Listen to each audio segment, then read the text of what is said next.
नमस्कार, हिंद टीवी में आपका स्वागत है। बिहार में फिर से ये साबित हो गया कि अभी एनडीए में काफी दम है। एमएलसी के चुनाव में जिस तरह के परिणाम सामने आए, उससे राजद फिर से बैकफुट पर आ गई है और महागठबंधन में जो दरार पैदा हुआ था उसका परिणाम भी सामने दिखाई पड़ रहा है, क्योंकि एमएलसी के चुनाव का परिणाम एनडीए के पक्ष में आया है और ये बड़ी जीत है एनडीए के लिए, जिसमें भाजपा और जदयू दोनों को बड़ी जीत मिली है। अगर 24 सीटों पर हुए एमएलसी चुनाव के नतीजों की बात करें तो भी 13 सीटों पर एनडीए की जीत हुई है और दूसरे तरफ राजद केवल 6 सीटों पर सिमट कर रह गई है। वहीं जहां पर कांग्रेस को अब बिहार में अपना आधार बिल्कुल दरकता नजर आ रहा था, उसको उम्मीद की किरण दिखाई पड़ रही है, क्योंकि 2 एमएलसी सीटें कांग्रेस के पास भी गई है और 2 इंडिपेंडेंट ने भी जीत दर्ज की है। लेकिन जो निर्दलीय उम्मीदवारों ने जीत दर्ज की है वो या तो राजद के बागी हैं या फिर भारतीय जनता पार्टी के बागी हैं। यानी कि दोनों ने एक एक जगह ऐसी गलती की जिसके कारण इन्हें पछतावा होगा बाद में, क्योंकि इन लोगों ने जिस व्यक्ति को टिकट देना चाहिए था, जिस नेता को टिकट देना चाहिए था, उसे टिकट नहीं दिया।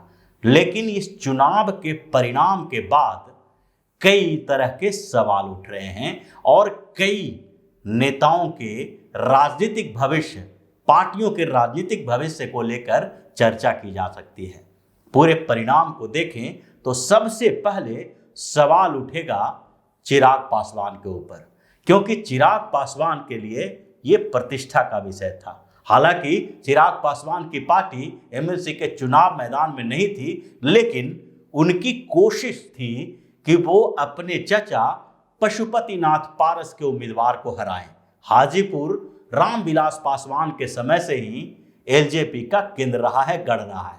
यहां से रामविलास पासवान रिकॉर्ड वोटों से लोकसभा का चुनाव जीते थे और रामविलास पासवान की मौत के बाद एलजेपी में 2 गुट बन गए। पशुपतिनाथ पारस और चिराग पासवान के बीच तनाव बढ़ गया और पारस ने 5 सांसदों को अपने साथ कर लिया, जबकि चिराग पासवान अपनी पार्टी में अकेले बच गए। यानी कि वो अकेले सांसद हैं और इसी के कारण केंद्र में भी पशुपतिनाथ पारस को मिनिस्टर बनाया गया। संसदीय दल का जो मान्यता दिया गया एलजेपी को, वो पशुपतिनाथ पारस के गुट को दिया गया। इसके लिए चुनाव आयोग में विवाद भी चल रहे हैं और अभी भी इस बात का फैसला नहीं हो पाया है कि असली एलजेपी का नेता कौन होगा। लेकिन जो स्थितियां आई है ये चिराग पासवान के लिए है। चिराग पासवान पिछले कुछ समय से लगातार विपक्षी पार्टी यानी कि राजद और दूसरे पार्टी के नेताओं के साथ मुलाकात कर रहे थे। उन्हें लग रहा था कि किसी तरह से वो अपना राजनीतिक आधार आरजेडी के साथ गठबंधन से बढ़ाएंगे। उन्होंने इसके लिए भी प्रयास किया था कि हाजीपुर में जहां से पशुपतिनाथ पारस के राष्ट्रीय लोक जनशक्ति पार्टी के नेता खड़े थे, वहां पर उनकी हार हो जाए और राजद के नेता की जीत हो जाए। इसके लिए उन्होंने अपने कुछ समर्थकों का फोटो जो है और वीडियो वो राजद को भेजा था, यानी तेजस्वी यादव को भी भेजा था। वहां से जो चिराग पासवान के कुछ समर्थक वोट देने के समय में भी और उससे पहले भी राजद के समर्थन की बात कर रहे थे और चिराग पासवान को ये बता रहे थे, उसे लेकर चिराग पासवान तेजस्वी यादव के पास भेज रहे थे, ताकि तेजस्वी को ये भरोसा हो जाए कि हाजीपुर से चिराग पासवान उनकी सहायता कर रहे हैं। लेकिन पूरी स्थिति बदल गई और पशुपतिनाथ पारस के कैंडिडेट ने वहां से जीत दर्ज की।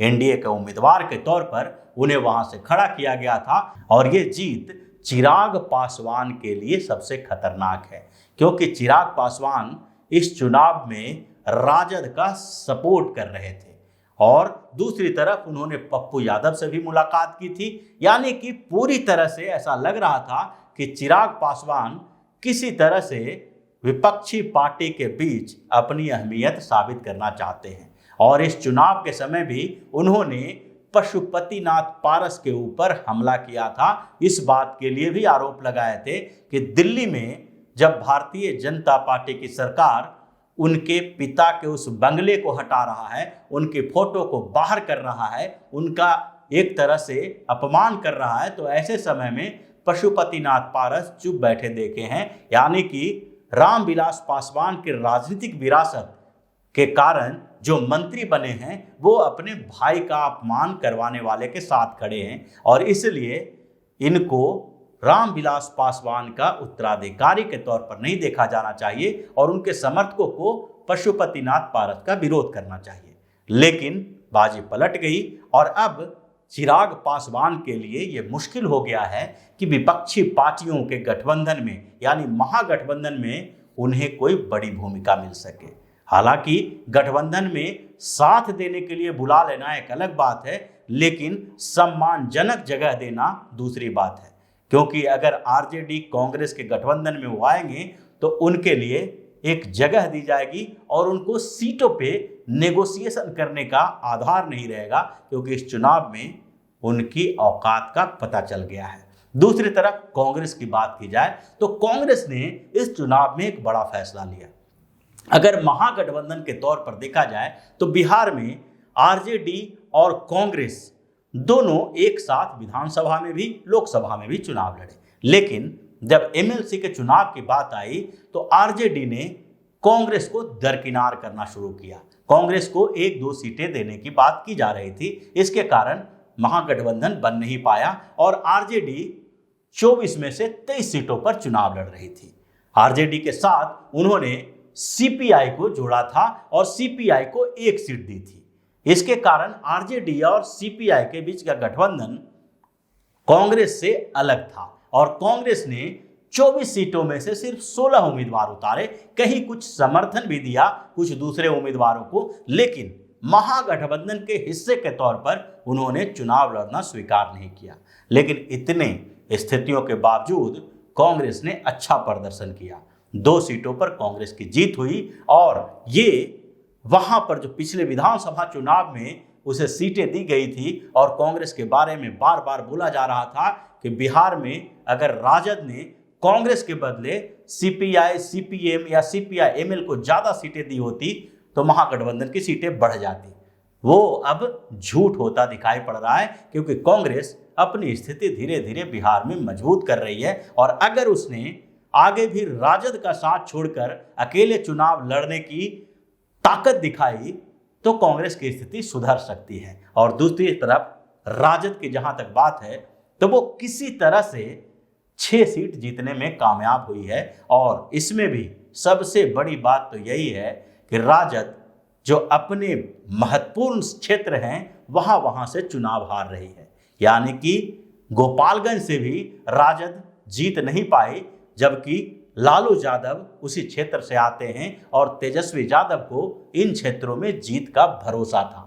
फिर भी जो स्थितियां राजद की रही है वो किसी तरह से 6 सीट मैनेज करने में कामयाब हुए हैं, लेकिन आगे के लिए राजद को एक सबक लेने की जरूरत है कि अगर आगे के चुनावों में भी इसी तरह से गठबंधन सहयोगियों को धौंस दिखाते रहे और फिर जीत का डंका बजाते रहे तो ऐसी स्थिति में तेजस्वी यादव के नेतृत्व में आगे के चुनाव में राजद को भारी नुकसान सहना पड़ सकता है। तो ये पूरी स्थितियां जो एमएलसी के चुनाव में दिखाई दे रही है वो आगे के 2024 के लोकसभा चुनाव और फिर 2025 के विधानसभा चुनाव की पृष्ठभूमि है, क्योंकि भारतीय जनता पार्टी और जनता दल यूनाइटेड के बीच गठबंधन में भी भाजपा का पलड़ा हमेशा भारी पड़ता दिखाई पड़ रहा है और पिछले विधानसभा चुनाव से जो भारतीय जनता पार्टी बड़ी पार्टी बनती रही है वो लोकसभा चुनाव और अगले विधानसभा चुनाव में भी बेहतर तरीके से वो बिहार में भूमिका निभाएगी, ऐसी उम्मीद की जा रही है। तो इसी तरह की खबरों के साथ फिर से हाजिर होंगे, तब तक के लिए बने रहिए हमारे साथ और देते रहिए हमें सहयोग ताकि इसी तरह की खबर हम आपके लिए लाते रहें। धन्यवाद। अगर आपको हमारा वीडियो पसंद आया हो तो इसे लाइक करें, इस चैनल को सब्सक्राइब करें और हाँ, बेल आइकन भी दबाएं ताकि आप तक हमारे वीडियो की नोटिफिकेशन पहुंचते रहें। हमसे जुड़े रहने के लिए अपने सुझाव हमें कमेंट बॉक्स में देते रहें। हमें आपके सुझाव का इंतजार रहेगा। हमारे साथ जुड़ने के लिए धन्यवाद।